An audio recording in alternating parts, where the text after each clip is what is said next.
Good morning, it's Ruth O'Keeffe. I'm here with you from 11 till 12 on Wednesday the 24th of October. And today I'm going to start by talking about the Sussex Police and Crime Commissioner elections, which are going to be happening on the 15th of November. Elections are going to be held to choose police and crime commissioners to replace police authorities currently in charge of the 41 forces in England and Wales. And PCCs, as they'll be known, will be responsible for setting priorities for their police force, overseeing its budget and hiring the chief constable. Those in the biggest force areas will get salaries of more than £100,000 and no prior police force experience is needed. A lot of people don't really know very much about this at all, and I felt it would be a good idea on today's programme to go in some depth as to what's happening in our area, what's happening in Sussex. Well, we've got 5 candidates who are standing in Sussex, and I'm going to talk about the information that they've given out so far about that. I'm also going to tell you a little bit more about what is this all about, because I have been going around asking people, so do you know about this? Not many people do. There's a campaign by the Home Office which has got various key messages for people, including on November the 15th, criminals will be hoping you do nothing. On November the 15th, you should vote for your local police and crime commissioner. A police and crime commissioner's job will be to oversee the police and ensure they prioritise what matters most to you. Police and crime commissioners won't tell the police how to do their job, but they will be involved in setting their priorities. And police and crime commissioners will ensure money is spent where it matters most. So those are the 5 messages that the Home Office is trying to get across to people. And from talking to people in Lewes over the last couple of weeks, I don't think they've done it very efficiently, because a lot of people have been saying, well, I'm sorry, no, I don't know anything about that. Well, the campaign that they've had has included online and Channel 4 activity, advertorials in regional press, TV, radio, local press, bus shelter posters and electoral commission activity. And the campaign was estimated to be able to reach 95% of the adult population in England and Wales. And they have had TV adverts on ITV, Channel 4, 5, Sky, S4C, ITV Player and 4 on Demand. And for people in Wales, they've had the TV advert in Welsh as well, and some of the bus shelter posters in Wales have been in Welsh. And radio adverts have been in Welsh 25% of the time. And the marketing campaign has started on the 22nd of October, so it started this Monday. So by the time you're listening to this on Wednesday the 24th, or later if you're going to listen to it on the replay, you should probably have seen one of these adverts or heard something about the whole thing. But I'm not sure whether people are really picking up on the message.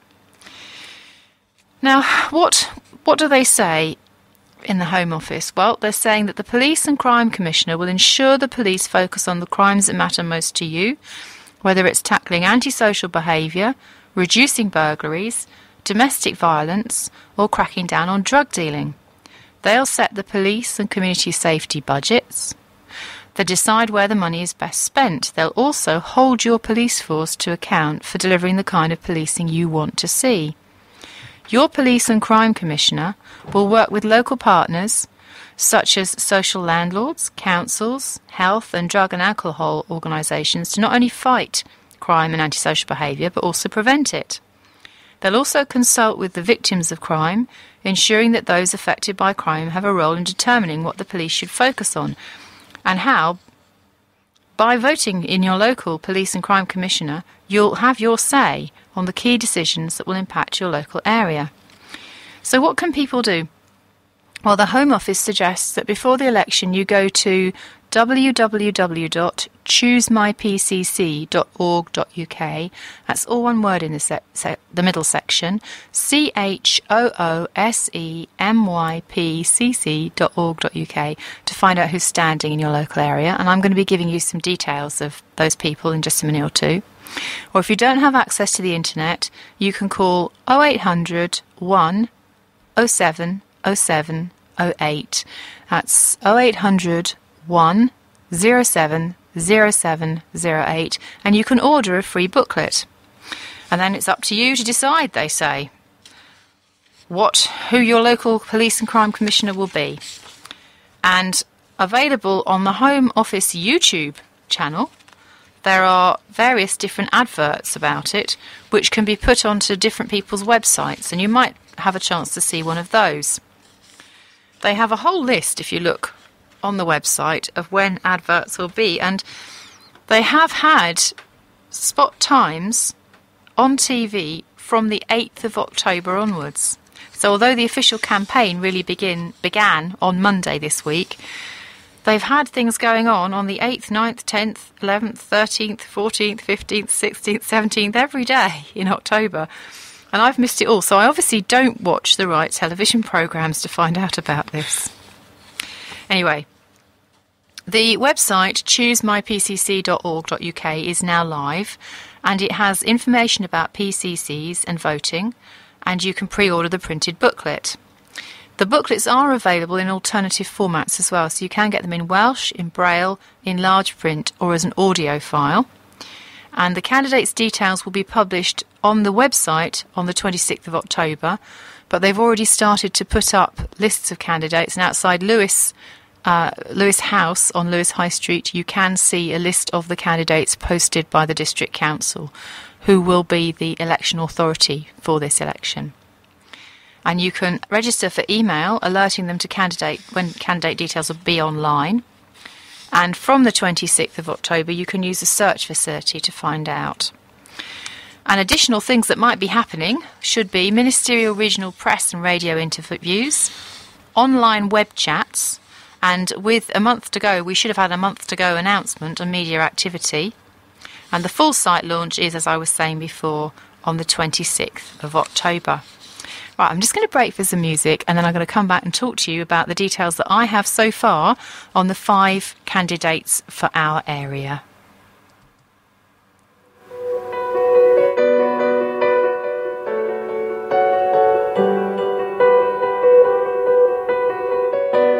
Wrapped in a blanket of hope, asleep in a bed of dreams.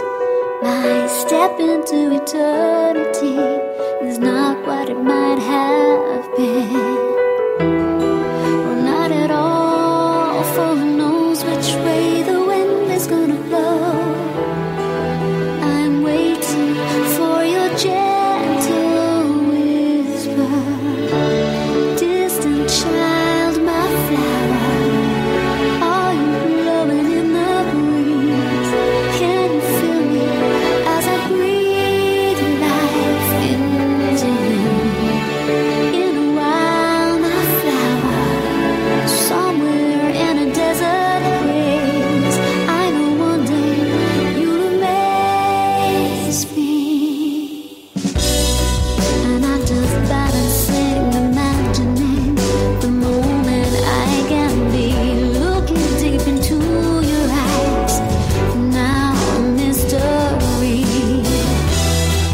not at all, for who knows which way the wind is gonna blow. I'm waiting for your gentle whisper. Distant child, my flower, are you blowing in the breeze? Can you feel me as I breathe life into you? In a while, my flower, somewhere in a desert place, I know one day you'll amaze me. Two hearts in the hands of time, your love bleeds into mine. I'll be with you forever. I give you everything I am. Want you to understand, it's you and I together. Distant child, my flower, are you blowing in the breeze? Can you feel me as I breathe life into you?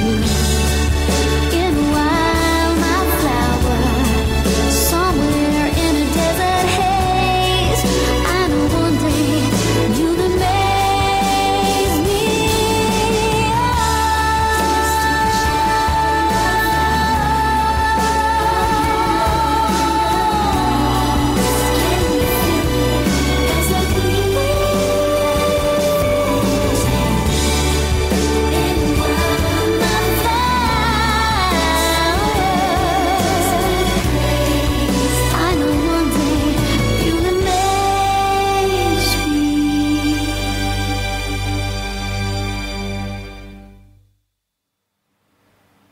Hi, it's Ruth O'Keeffe. I'm back with you again. It's 11 o'clock until 12 o'clock on Wednesday the 24th of October, and I'm talking to you about the Sussex Police and Crime Commissioner elections, which are going to be happening on the 15th of November, which is coming up soon. And my next section, I'm going to be talking about the candidates. So, first of all, I'm going to take them in alphabetical order, so there's no particular priority on this. They all have stated either that they have or don't have political parties, so I will tell you that as well. The first one up is Tony Armstrong, and he is from the UKIP party, the United Kingdom Independence Party, and he's a former Kenton Metropolitan Police officer. He was born in Tunbridge Wells, but now lives in Burgess Hill. He ran his own business as an executive chauffeur before becoming a taxi and private hire licensing officer for Worthing Borough Council. He resigned at the end of September 2012 in order to be allowed to stand in this election. Mr. Armstrong has said his priorities will be to ensure value for money and that any cuts do not affect frontline services.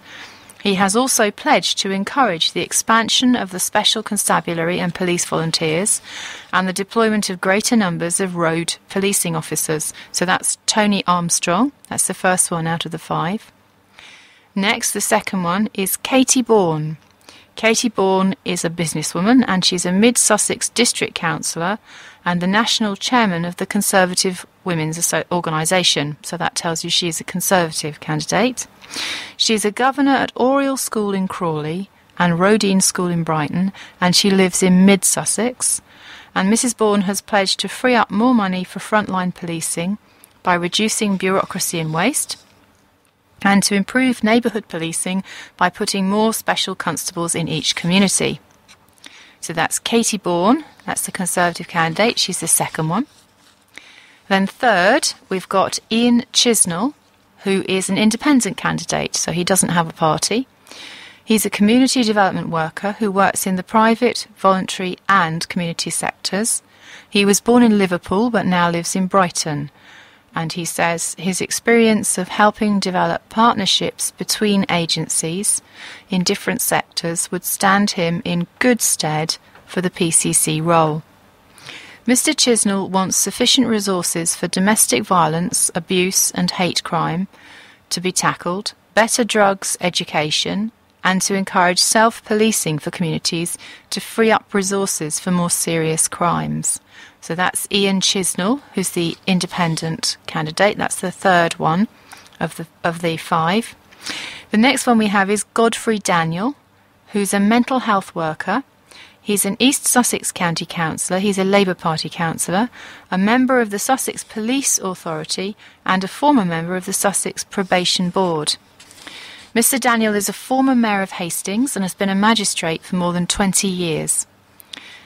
He wants to crack down on antisocial behaviour through better neighbourhood policing and to plough more resources into investigating cases of domestic violence and hate crimes.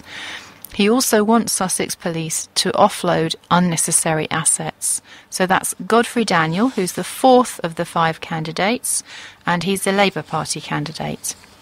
And then finally, the 5th candidate is David Rogers, who is the Liberal Democrat candidate. He's been a councillor in Sussex for more than 35 years and has also served as chair of Sussex Police Authority. He has pledged to listen to Sussex's diverse communities and act on their priorities. He's also vowed to seek new ways to combat crime at its roots, and he has said it's not enough just to lock people up and throw away the key. Mr. Rogers lives in Newhaven, so that's your 5 candidates. David Rogers, who is a Liberal Democrat. We've got Godfrey Daniel, who's a Labour Party candidate. Ian Chisnell, who is standing without a party as an independent. Katie Bourne, who's standing as a Conservative. And Tony Armstrong, who's standing for UKIP. So that's all the candidates.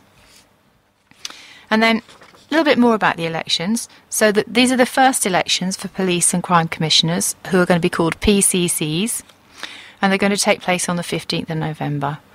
And they'll be an important figure in the world of crime and policing. So they will represent local people and hold the police force, and in particular the Chief Constable, to account for the performance of the police force in Sussex. and candidates will be standing on the 15th of November.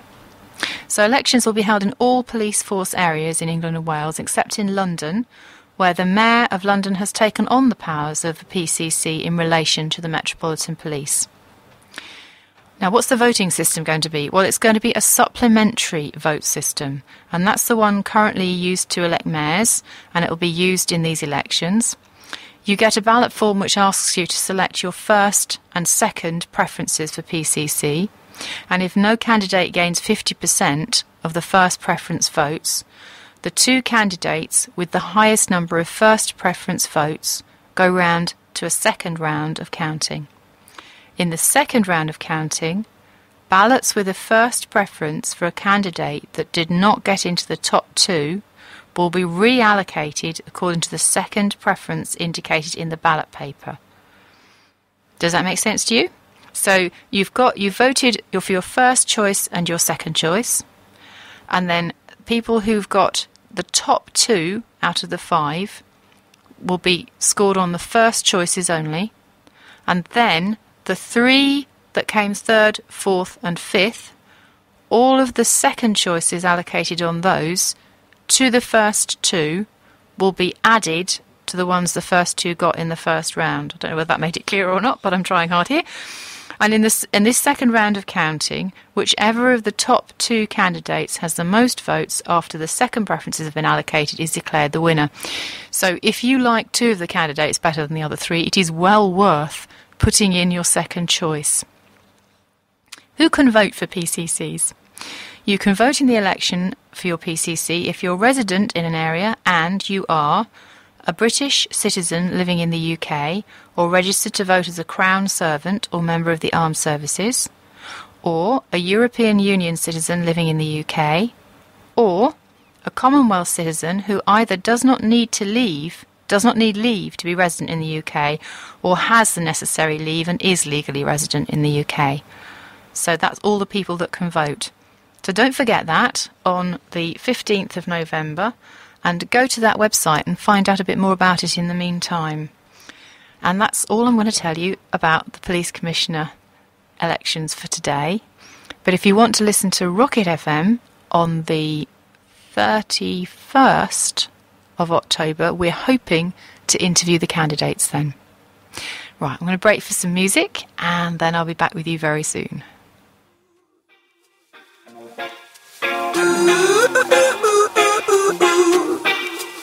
You and I go hard at each other like we're going to war. You and I go rough, we keep throwing things and slamming the doors. You and I get so damn dysfunctional, we start keeping score. You and I get sick, yeah, I know that we can't do this no more. Yeah. But baby, there you go again, making me love you. Yeah, I stopped using my head, let it all go.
Gotta stop using my head, let it all go. Got you stuck on my body like a tattoo. Yeah, yeah, yeah, yeah. So I cross my heart and I hope to die that I'll only stay with you one more night. And I know I said it a million times, but I'll only stay with you one more night. Yeah, baby, give me one more. So I cross my heart and I hope to die that I'll only stay with you one more night. And I know I said it a million times, but I'll only stay with you one more night. Hi, it's Ruth O'Keeffe. I'm with you today from 11 till 12 on Radio Lewes, and it's Wednesday the 24th of October. And that was Maroon 5 with One More Night. And I reckon I didn't tell you what the first piece of music was, so in case you're wondering, it was Flower by Kylie Minogue. I do try, you know. I'm not always terribly successful, I don't think. Anyway, I'm going to be talking to you next about some things to do with the town council. And I'm going to talk to you first of all about the Landport Bottom. Now, the Landport Bottom, you may know, is owned 51% by the town council and 49% by the district council. And this year, midsummer grazing at the Landport Bottom was significantly reduced to allow flowers to fully mature and set seed, which is good to do once every so often. It's over 20 years since the downland was returned to chalk downland after decades of commercial farming. And I'm going to talk to you about a couple of things here. The South Downs Way Ahead project was launched in response to a national competition for landscape-scale ecological restoration zones called Nature Improvement Areas. And since July 2011, the District Council's Community Ranger, Dan Ross, has been working with 26 other partners, including the South Downs National Park Authority, to pull together a project focusing on restoring fragmented chalk grassland habitats along the South Downs Way, which stretches from Winchester all the way to Eastbourne. £36,420 of funding was secured for two projects which centre around Landport Bottom. The first will realign fences to allow an additional area of land to be grazed and restore the chalk grassland habitats, and this will continue the long-standing relationship with Plumpton College.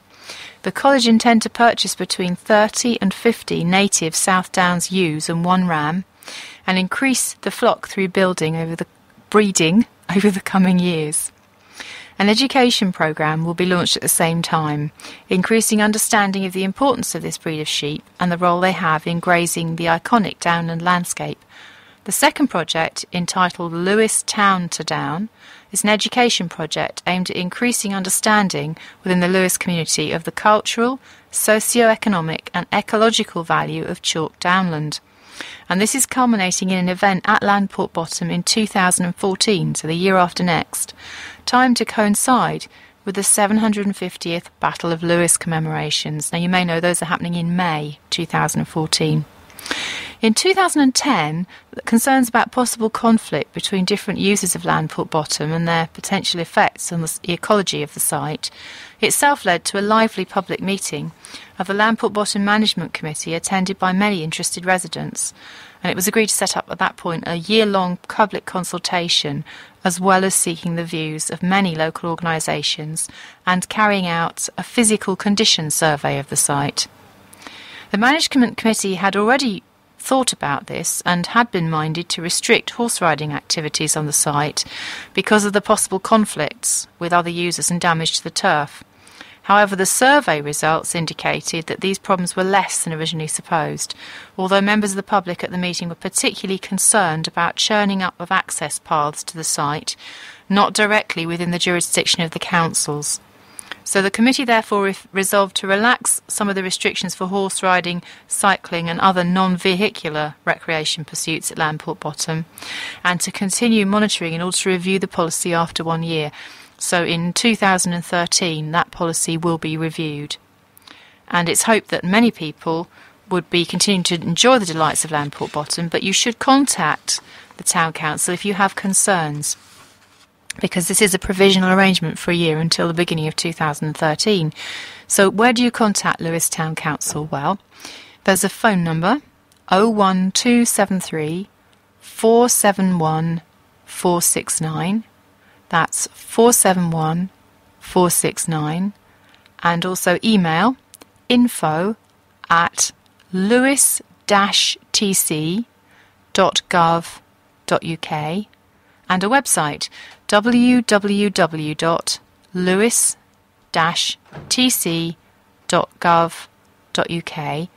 And the office hours are, if you want to go and call in at the town hall, 9 till 5 Monday to Thursday and 9 till 4 on a Friday.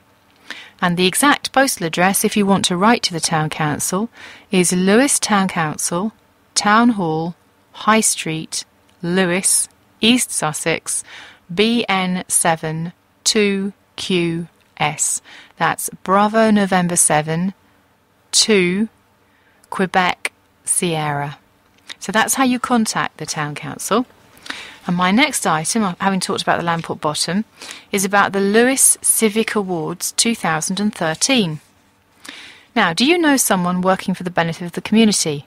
You could show your appreciation and nominate them for a Civic Award.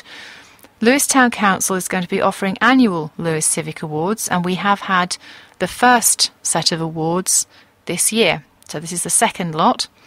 They are said to celebrate the silent stars working tirelessly among us in recognition of outstanding service to the people of Lewes. And they're calling upon people across the town to put forward nominations for the awards, and want you to tell the Town Council about the people in your community who achieve great things or go above and beyond what's expected of them to make things happen. Now, there are different categories. Nominations are invited in the categories of arts, community, environment, heritage and sports, with a deadline for applications of the 31st of December 2012. The judging panel will then consider all nominations, and the awards will be presented in spring 2013 by the Mayor of Lewes. Each recipient will receive a certificate plus a cheque for £100 payable to their chosen charity and a special lapel badge. And if you or your organisation would like to nominate an individual, you must be able to demonstrate that before or during 2012 the person put forward has made a material contribution to the advancement, well-being and welfare of the people of Lewes, supported charitable work carried out in the town in a voluntary capacity, or demonstrated outstanding citizenship. So just to repeat the categories, they're under arts, community, environment, heritage and sports. And for more details, you can visit the reception at the Town Hall, High Street, Lewes, East Sussex, or you can phone up 01273 471 469 or email mayors.sec@lewes-tc.gov.uk. So you just send the email to the Mayor's Secretary. So the email address is mayors.sec@lewes-tc.gov.uk. And the deadlines for application is 31st of December 2012. So you've got plenty of time now, but start thinking now. All nominations will be considered by the panel, and the awards will be presented in the spring of 2013. And also, there's a little appeal from the Town Council. The organ at the All Saints Centre needs regular use to ensure it's healthy. Church organs and other similar kinds of organs, large ones, need to have regular use. The instrument needs to be played in order to keep it in good working order. So if you telephone 01273 486 391, that's 01273 486 391, you can book a practice session, and that's free of charge because you'll be helping to preserve the instrument at the All Saints, the organ at the All Saints. Okay, well that's my section on the Town Council for today, and after I play some more music I'm going to come back and talk to you about some things to do with living streets, with tree aid, and I'm going to do a section today on some information from East Sussex Registration Service about their practical guide to when a loved one dies, which is really, really useful. Okay, I'll be back with you very soon. Go along with it. You can say just what you like, but you still did it. You backtrack and change your act at 100 lies a minute. But fool as I am, I won't go along with it.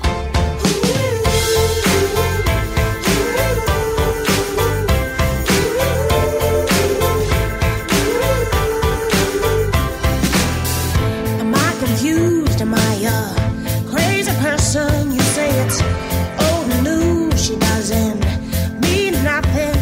But don't you understand that I am heartbroken? No matter what you do, you just can't make it untrue. You're grieving lies I want to believe in. When I'm watching you walk out the door, I could fall through the floor. But I can't go along with it. You can say just what you like, but you still did it. You backtrack and change your act at 100 lies a minute. But fool as I am, I won't go along with it.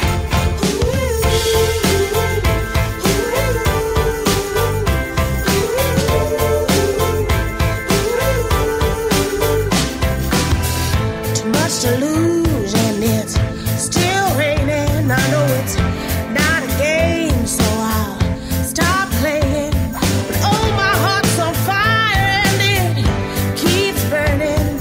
And I don't mean to cry, it's just the smoke gets in my eyes.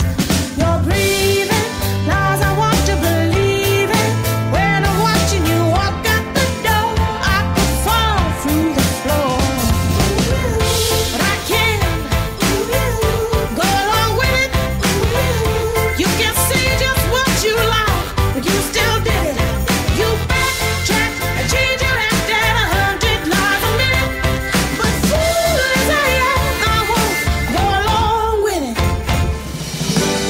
Let the battle jump start. I wanna turn back the clock. I wanna find the missing pieces of the whole love I lost. You say it like you mean it, and I want to believe it, 'cause I can't stop this feeling.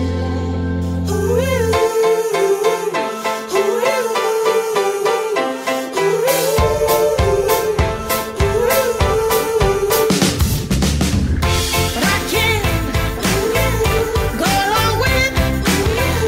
You can say just what you like, but you still did it.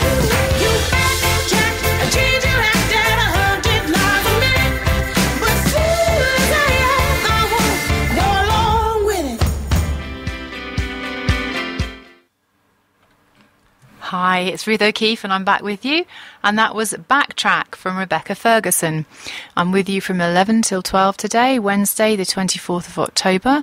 And next up in the programme, I'm going to be talking about some items to do with living streets. First of all, I want to talk about the State of Our Streets Awards. But first, I should probably, before that, explain what Living Streets is. It's a charity, a national charity, which used to be called the Pedestrians Association, and it's rebranded itself as Living Streets. And it's very concerned with pedestrian safety, with encouraging people to walk, and with the benefits that can come from that. So let's just have a look at this. State of Our Streets Awards. You can nominate your street and win a digital camera. The hunt is on to find the best and worst examples of streets maintenance in the UK. And they ask, is your street the best or the worst kept in the country? Take a snap or video of the street you love and tell us why. Or, if your street is the stuff of nightmares, show us. How to take part. There are 2 categories. The best example of street maintenance and the worst example of street maintenance. Decide which category you're entering. You can enter more than once in both categories, and your nomination could be on the street where you live or any other street that you walk down regularly. 2. Take a picture or video of the street maintenance example you'd like to nominate. Make sure it shows why you're nominating it. So if there's a particularly beautiful area that's very easy for pedestrians to negotiate, make sure that's the part of the street that you record. If there's a particularly nightmarish stretch with street clutter, rubbish, things which aren't right with the pavement, make sure that's the bit you highlight. 3. Make your submission at www.streetmaintenance.org. livingstreets, all one word, .org.uk/SOS Awards. That's www.livingstreets.org.uk SOS, that's Sierra Oscar Sierra Awards. You need to upload your photo or your video and tell them why you're nominating your street. So the closing date for submissions is the 2nd of November 2012, so that's coming up very soon, that's next week. And there'll be a winner for each category, and the best overall submission will win a digital camera, and you can submit as many nominations as you like in either category. That's the best or the worst street maintenance. And they're going to announce the winner, I think probably in the spring. Let me have a look. It says in the next edition of Street Life, which is their magazine, and I think they come out quarterly, so I should think that's probably in the spring. This is the winter edition. Right, next piece. Great British Walking Challenge. Now, every May, Living Streets holds a Great British Walking Challenge. So clearly you've missed this year's, but in this magazine they're talking about the results of that challenge. What was the challenge? Well, as part of National Walking Month, which May was this year, the challenge was to see how many times people could collectively walk between Land's End and John O'Groats. Not actually, but just adding up the distances to find out. So there were tools on their website to allow people to log their walks, set up workplace or campaigning groups, and interact with other people. And logging the walk is very simple. You choose whether to add minutes, steps, or miles, your pace from slow, medium, or fast, and your reason for walking, for example, to or from work, to the shops, for leisure. The site automatically calculates how many calories you've burnt off, miles you've covered, and CO2, carbon dioxide, that you've saved, because they're counting it as saving the emissions that there would have been if you'd done the same journey in a car. The site also has a range of challenges which you can take part in to win extra points, for example, uploading photos from your walk. And to spread the word about the challenge and get as many people involved as possible, the CEO of Living Streets, Tony Armstrong, and Strider, which is like a great big animated face with its hair like lots and lots of toes, so it's like a face on the sole of a foot. Quite strange when it's very large. So Strider and Tony Armstrong, the Living Streets Walk to School campaign mascot, visited every London borough, and the challenge received quite a lot of media coverage. And during the month, the Secretary of State at that time, Justin Greening MP, and the Minister responsible for walking, whose name you may well recognise in Lewes, Norman Baker MP, were taken on walks to work. And the benefits of walking and good quality walking environments were explained, and there was confirmation of the local Sustainable Transport Fund big success very shortly afterwards. And then there was an early day motion into Parliament which was signed by 34 MPs. And how did everybody do? Well, collectively, people logged 128,271 miles, which represented the amount of distance you'd have to walk to get from Land's End to John O'Groats 146.76 times. So that's almost 147 times. Workplaces logged 70,000 miles during Walk to Work week alone. And over the next year, Living Streets will be surveying people to make sure that they're carrying on with this walking habit. And if you missed the 2012 event, you can still log your walks at www.livingstreets.org.uk. And you can look out for next year's National Walking Month in May 2013. So that was 128,271 miles logged by people who were walking. Right, well, I'm going to play you some more music, and then I'll be back to talk about the details from this When a Loved One Dies practical guide. You're far away, so far away. Have to believe that you can still feel me, and I can only wait and miss you. Now we're locked in time, out on the wire.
You're not alone in the dark. Can you see me? 'Cause I'll be lighting fires, fires for you. I'll be lighting fires, fires for you. I'm there in the light when you need me to find your way home. Just stay on that road in that heartbeat. You're not alone in the dark. Can you see me? 'Cause I'll be lighting fires, fires for you. I'll be lighting fires, fires for you. I'm there in the light when you need me to find your way home.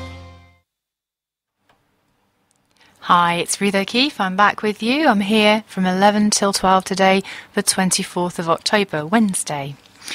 And the next section, I'm going to talk about the East Sussex Registration Services Guide to When a Loved One Dies. This is a very useful guide which they have available for you. And it looks at how you deal with the death of someone close. And they do say it happens only once or twice in most people's lives. And the decisions and arrangements you're expected to make can therefore seem quite daunting. And what they do was they provide the information in the guide to show you what you need to do by law and any other aspects you might have to deal with over the coming days and weeks. If you have internet access, you may find the simple interactive service on the official public website direct.gov useful as well. And that can be found at www.direct.gov.uk/en/government citizens and rights, all as one word, /death. So that's GOVERNMENTCITIZENSANDRIGHTS, Government Citizens and Rights. And they take you very carefully through this so that they have it in sections. And the first one is the first steps. When someone dies, by law, their death has to be certified by a doctor or coroner, be registered by a registrar, and their body needs to be properly taken care of by either burial or cremation. And usually a doctor will state and will issue a medical certificate of cause of death, sometimes called an MCCD, and it states the name of the deceased, the date and place of death, their age, the medical cause of death, and the signature and qualifications of the certifying doctor. And you'll need to collect this certificate from the doctor's surgery or the hospital. If the coroner has been notified about the death, it's possible that a coroner's certificate will be issued and sent directly to the registrar. Who is the coroner? Is the second section.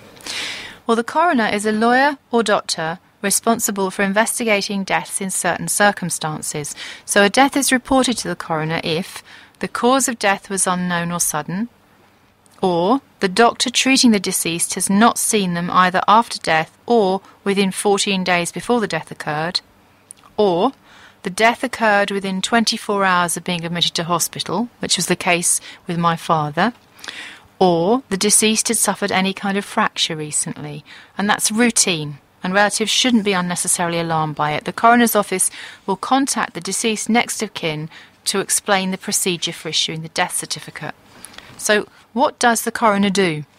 The coroner may decide to arrange a post-mortem, which is the medical examination of the deceased, which helps clarify the cause of death. And if the post-mortem confirms the death was due to natural causes, the coroner will issue a notification form B, which is sent directly to the registration office. If the body is to be cremated, the coroner will issue the certificate of cremation, form E, which allows the cremation to take place. If there is to be a burial, the registrar will issue a green certificate at the registration appointment. Now, it's possible the coroner may arrange for an inquest to take place, and that's an inquiry into the medical cause and circumstance of the death, and the coroner will hold an inquest if the death was violent or unnatural, was caused by a reportable industrial disease, occurred in prison, or if the cause of death remains uncertain after the post-mortem. That's very rare, and the coroner's officers will liaise with you directly if that happens. So, registering the death. Once you've got the MCCD from the doctor, you need to register the death. And this registration should normally take place within 5 days of the death occurring. If the death's been referred to the coroner, you need to check with the registration office before your appointment to make sure they've received the paperwork. So who can register a death? There are certain people who are permitted by law to register a death, and they are known as qualified informants. These include a relative by blood, marriage, adoption or civil partnership, or the person present at the death, or the person responsible for instructing and signing the papers for the funeral directors, or a legally recognised responsible person from the hospital or home where the person died. Now, where do you go to register a death? If the death occurred in East Sussex, you may register it at one of the 4 registration offices, and there are also 2 outstations, which may be more convenient for you. The registration offices are open between 9 a.m. and 4 p.m. Monday to Friday, and the last appointment is at 3:30 p.m. And there are offices in Crowborough, the East Sussex Register Office at Eastbourne, in Hastings, in Lewes, and then 2 outstations in Uckfield and in Hailsham. And if you want to get in touch with the Lewes Registration Office, it's probably best at the moment to phone them via 01273 475 589 or to email them lewis.registrar@eastsussex.gov.uk. That's because, having been in Southover Grange on Southover Road, they are moving to different offices. This may be temporary, and about that maybe more in another programme. But you might also, because you may find it more convenient, want to go to one of the other offices. So there are offices in Crowborough and Eastbourne and Hastings and Hailsham and Uckfield. What do you need to take you with you to the registration office? The only necessary document is the MCCD. That was the certificate from the doctor. And if available, the birth, marriage or civil partnership certificates may be useful to help you provide full details for the registration. An NHS or medical card owned by the person should also be surrendered to the registration office where possible. What will the registrar do? Well, before registering the death, the registrar will establish the death took place in East Sussex, check the cause of death on the doctor's certificate, and check that the person registering is a qualified informant. And you'll remember that was that whole list that I gave you earlier. The registrar will then begin the interview and enter details into the secure online system that records births, deaths, marriages and civil partnerships. They will need to have the full names and surname of the person who's died, any other names they may have been known by, including the maiden name of a woman who's been married, their usual address, the date and place of their death, their place and date of birth, their present or last occupation, and if they were married or civil partners, their partner's full name and occupation, the date of birth of their surviving spouse or partner, and whether the person who's died received a pension from public funds other than the state pension. And the registrar will also ask for some information which is used for government statistics. This is confidential and may include: was the person who died under 75 years old? Were they married or in a civil partnership? Is their spouse or civil partner still alive? If so, what's their date of birth?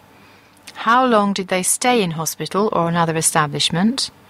What industry did they work in and what position did they hold? The person's national health number. The registrar will take in the medical card at this time if it's available. The registrar will then print out the register entry and ask you to check it carefully. And once the registration has been completed, the registrar will ask for the entry to be signed by the informant. Then they'll issue a green certificate to give to the funeral director to enable the burial or cremation to take place, and a white certificate called a BD8 that can be sent to the Department for Work and Pensions with any details of benefits or pensions, and these certificates are issued free of charge.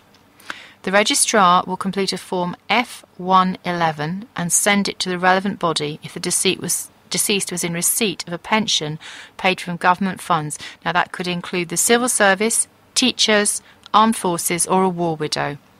And certified copies of the death certificate can be purchased. They may be needed to help sort out the estate and finances of the person who's died. At the time of printing, the cost of each certificate is £4 on the day of registration, although the cost will be confirmed when you call to make the appointment to register. This is a statutory fee which rises to £7 each from the day after registration. So it almost doubles the next day. So it's worth thinking before you go, how many of these are you going to need? You can purchase as many certificates as you wish and pay by cash, cheque or credit debit card in a registration office or by cash or cheque in an outstation. The certificates are Crown property and they must not be photocopied. What happens if the death occurred elsewhere but you want to register it in East Sussex? Deaths that occur in England and Wales are registered in the district in which they took place. However, sometimes it's not possible for family members to travel to do this. If a death occurs outside East Sussex, registrars in East Sussex can still take the details. They won't register the death, but they'll send the information to the registry office in the district where the death occurred, and that's known as registering by declaration. The receiving registry office will then register the death, issue the green and white certificates and copies of the death certificate. What do you need to register a death by declaration? You call at one of the offices in East Sussex and arrange an appointment and give them details of where the death occurred. They'll need to have either the original or a faxed copy of the MCCD or paperwork from the coroner before they can take details of the death. They'll take payment by cheque for any certificates that are required and send the declaration form and the cheque by post to the district where the death occurred. The death certificates and documents may take some days to arrive because they'll also be sent by post, and you need to take that into consideration when you're making funeral arrangements. Organisation for the funeral. There's no legal requirement to have any kind of funeral service. The person who's died may have left instructions about what they wanted for their funeral arrangements in their will, or arranged a prepaid funeral plan before their death which specifies their wishes. Funerals can be expensive. If there's no prepaid funeral plan, remember to check where the money for the funeral will come from before making arrangements. On funeral directors, I give you some advice. While it's possible to organise a funeral without the help of a funeral director, many people choose to use one because they do have a lot of experience in making arrangements for what can be a difficult and stressful time. Before choosing a funeral director, you may wish to ask for recommendations from family, friends, clergy or your doctor. And the funeral director should give you costs in writing. There are 2 trade associations which they may join, or they don't have to: the National Association of Funeral Directors and the National Society of Allied and Independent Funeral Directors. And you may wish to check that before choosing one. If there's going to be a religious ceremony or a service, the funeral director can help you contact the appropriate person for the religion or belief of the person who's died. Not everyone will want a wholly religious or a strictly humanist ceremony, and it may be that a civil funeral is more appropriate. East Sussex Registration Service has a team of experienced funeral celebrants, and they will meet the family to discuss how best to commemorate and reflect the life of the person who's died. And friends and family are encouraged to take part in the ceremony, offering an opportunity to create a deeply personal and fitting farewell to someone dear. And after the ceremony, a copy of the tribute will be given to the family to keep. And if you feel that would be appropriate, you need to get in touch with the local registration office to discuss a funeral service. And there are other private funeral celebrants who would be possible. Dealing with the estate. When a person dies, the disposal of their estate will have to be organised. The estate includes any money, property and belongings the person left when they died. If they left a will, usually an executor will have been appointed, whose responsibility it is to take care of the details. And the executor has certain details which include establishing how much the estate's worth, collecting any money owed to the person, paying any inheritance tax, paying for the funeral, paying any debts owed, and distributing the remainder of the estate in accordance with the wishes of the person who's died. And if no will was left, this responsibility falls to the next of kin. So depending on the circumstances, you may need to apply for probate. This is a legal process that gives the executors of the will the right to deal with the assets and property of the person who died.